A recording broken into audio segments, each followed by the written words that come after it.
What is going on, guys? Welcome to week number 2 preview videos for year number 2. So do not confuse the thumbnail here, but we've got a new format that we're going to implement. We're going to go 2 recruiting boards per preview video as a way to just kind of limit the length of these types of videos, because we also have NFL players to talk about. Like Jed Carmichael was drafted by the Dolphins. We got Robert Bishop to the Giants. Plenty of other guys. Yeah, so we'll do 2 videos or two recruiting boards for each Wednesday preview video. Then we'll have some practices and some actual previews of the games. So let's get right into this one with Ardmore's recruiting board. Here we go. All right, so pretty big win last week against, who did we even play? Temple. Oh, yeah, I forgot about them. Temple? Yeah, Temple. It was a close game. I know. I'd like to forget about it. That's why I forgot. So we've got Matt Bradica. This is basically sorted by overall player. Obviously, he's the best 80 overall. Free safety, Orlando Goodlove.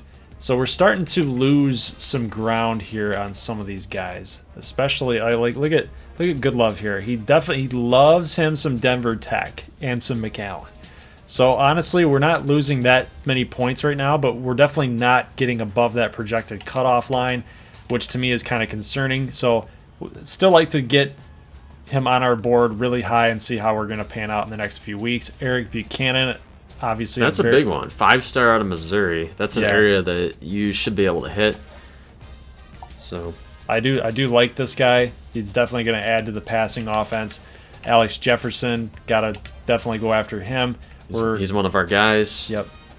ACU currently in the lead. So here's the number 23 athlete overall. So I like that. A punter. Oh. A punter leading the way there. John Brown, defensive end. Chad Randall, Spencer Pettit, Grayson Stanfield. We got 185. So he's liking what we've got. Matthew Henry down 45. So we don't have too bad of a board. It's probably better than last year, I would say. Guys, a lot of guys are in the top 3. Tyson Fenner. I got a good feeling about him. I do too. I'm just looking at his board. He's got Michigan, LSU, Nebraska. It must be somewhat good. Stephen Howell's kind of a weird cat here. Yeah, we need to talk him into. But I mean, man, that's an odd-looking board for Howell. Yes, it is. Yes, it is. Hawaii. A lot of Pac-12, Pac-16, excuse me, teams here. Yep. So we're looking pretty good here. Just gotta close. Maybe start looking at some of these guys, these 66s and mid-60 type of guys, just to try to get them in for depth.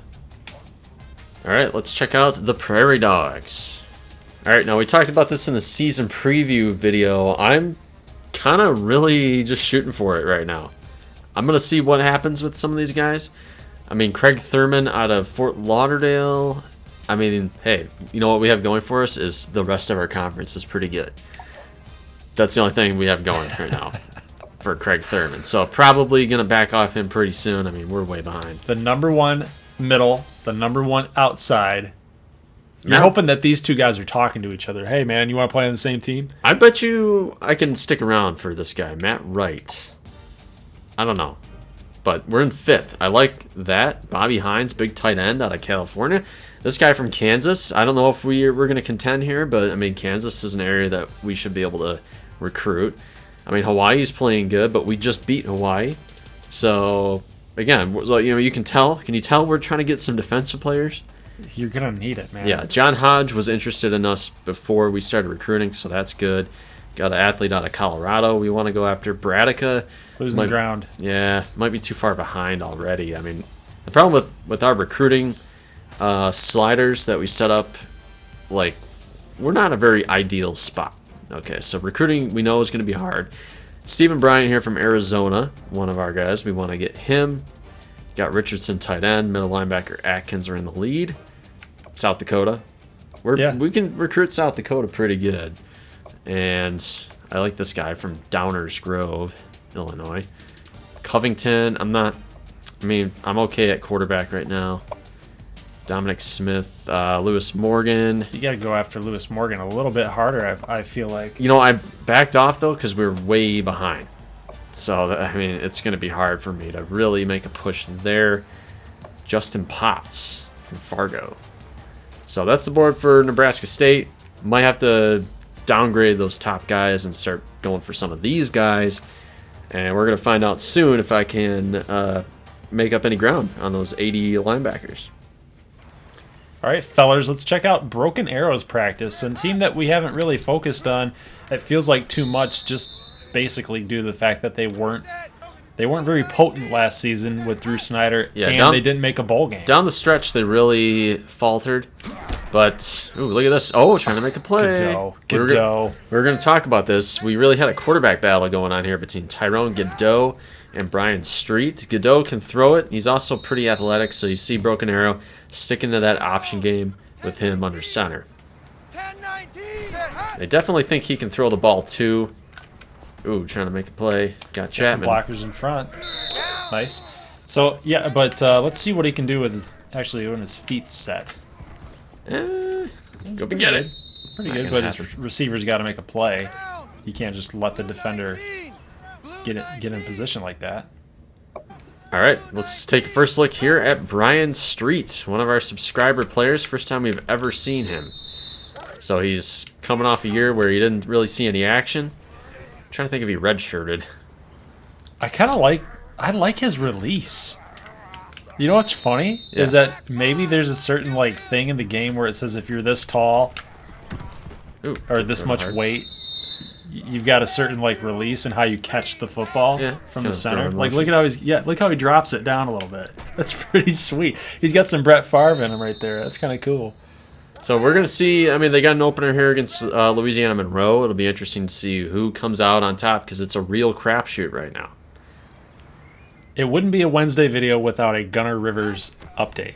#1 quarterback in all the land last season for recruiting, and now that he's signed with Little Rock, the decision is up for grabs on who is going to be the starting quarterback for the Battlehawks going into week #1.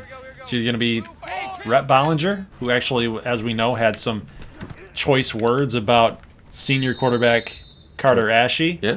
And you know, he picked his game up a little bit towards the end, but now that Little Rock has the future at hand here with Gunnar Rivers. Right, and when asked by the media who will get the nod, Coach Monroe stated that both will play, and he left it at that. So a very cryptic statement.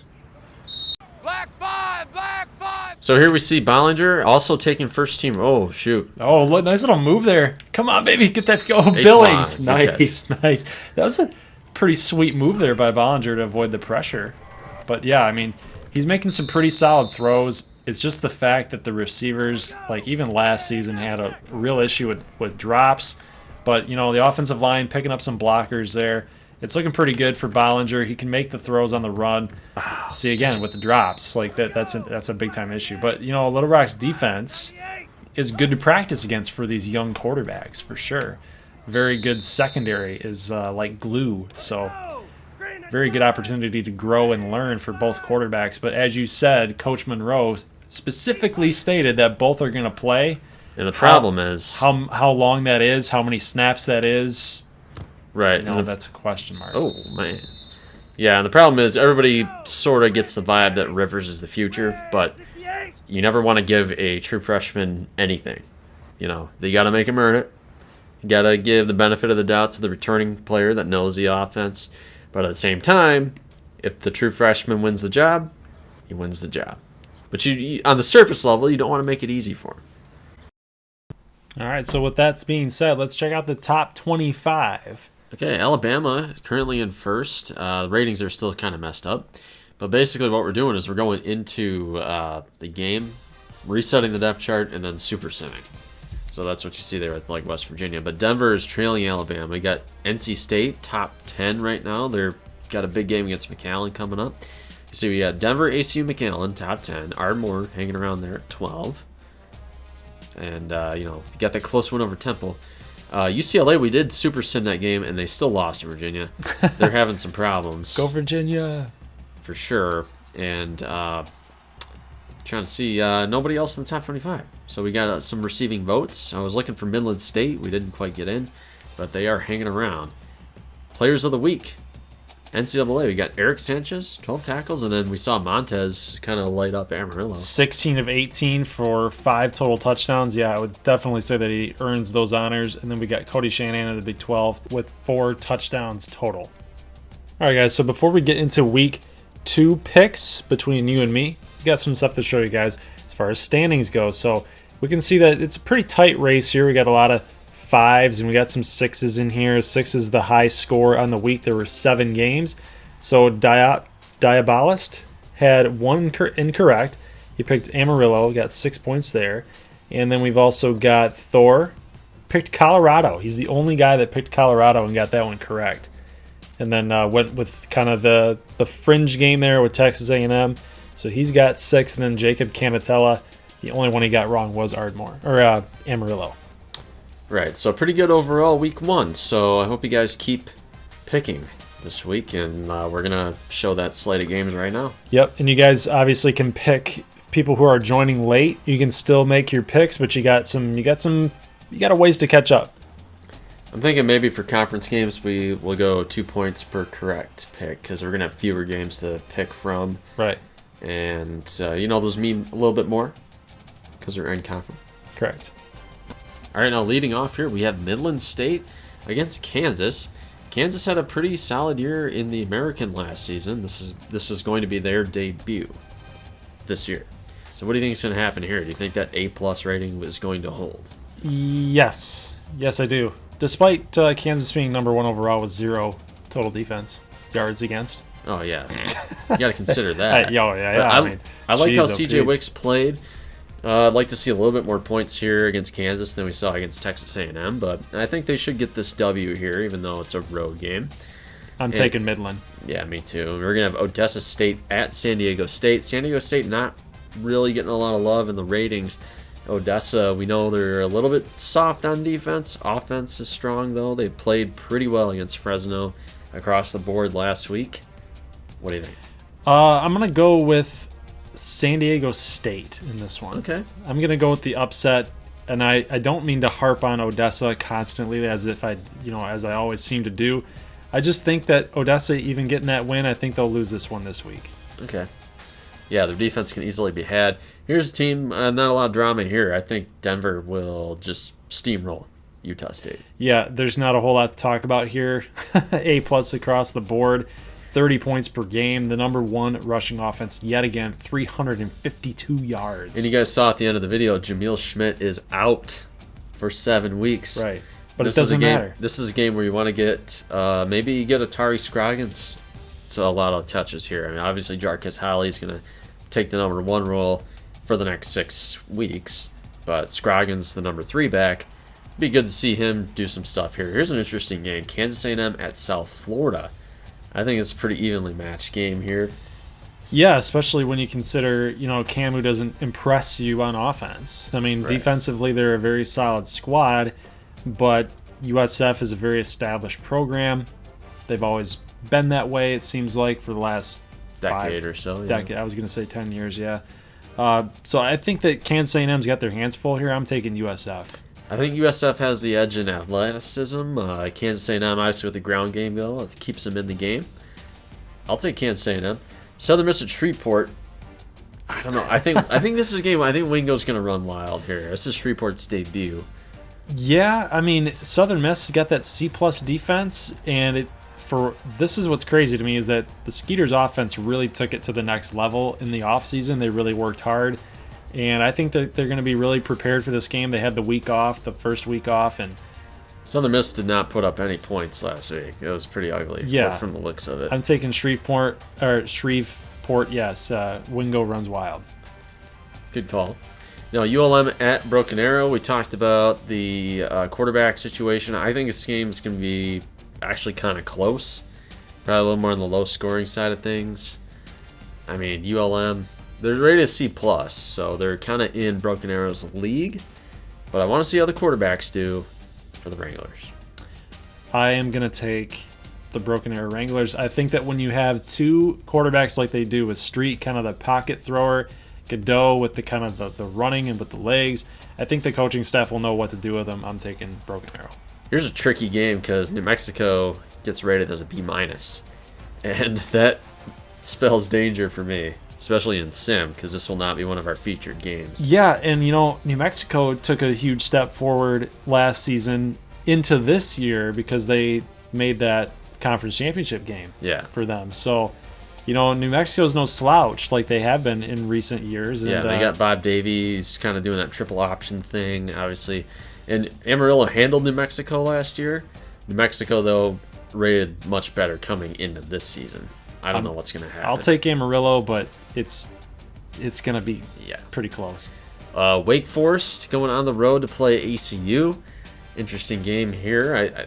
I think Stoudemire's got his feet wet. I think this is a game he's going to get over that hump and just kind of stuff the stat box. Yeah, he performed really well against a really top-tier team as Florida State. So, I'm going all ACU. I think this is going to be a blowout. Okay.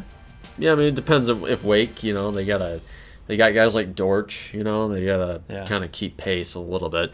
Top 10 matchup here, definitely one of our games. We're going to show NC State not a C on offense just because of Hines. We downgraded, but so they're going to have their other two running backs, Collins and I can't remember the other guy, but they're the starters heading into this year. They got Finley, one of the top quarterbacks. We know McAllen likes to get into these shootouts. I don't know what's going to happen. I would pick McAllen, but I'm going to pick McAllen as well. I think that Rodriguez for his first. I'm really high on betting on Rodriguez for sure. So NCSU, I'm still salty about them taking over our BCS game. So speaking of us, Ardmore number 12 against Georgia Tech. I don't feel like we really deserve that number 12 ranking right now after a close game against Temple. We'll see how good Temple is in American play. We'll see. We just seem to play down to competition, and then when it really matters, we just can't seem to get it done when we put ourselves in a position of actually doing something. So this game against Georgia Tech, you got to go to Bobby Dodd Stadium. It's going to be close yet again. Those A+ ratings are not. They can't be true. You got all those returning starters. You got some 90s sprinkled through there. And here's Little Rock. We talked about them earlier. Monroe says both quarterbacks will play. Eastern Michigan won the MAC West last season, but man, you really got to think Little Rock will show up for this one because they got some juice in the program now. Yeah, and that defensive rating, A- is going to be good for them too, especially against Eastern Michigan, who can't really do a whole lot on offense. Right. So I'm going to take Little Rock. I think they'll shut them down. Same. I think both quarterbacks will play well. It's the same kind of situation as Broken Arrow.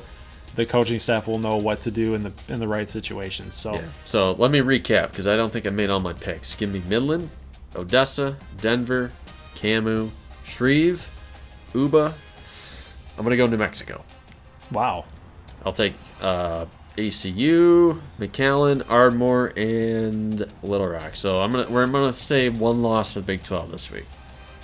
Yeah, everybody's in action other than the Dogs. Yeah, Little Rock is not listed because they're below Georgia Tech right there. Yeah, they're cut off. They're cut off. Too many games to pick. So in recap, that's who you got. In recap, here's who I have. I'm going to take Midland State. I'll take San Diego State. Denver Tech rolls. Kansas A&M will lose. They do have to go on the road. Believe in the Shreve. Broken Arrow. Amarillo. ACU. McAllen in a shootout just because of the ranking engine in the game. I don't think NC State's that good. I'm going to take myself. It's going to be close, though. And then I'll take Little Rock to win. So let us know who you guys have. That's going to be it for today's episode. We will see you guys on Saturday. Make your picks below, and we will see you then. So, as always, guys, peace.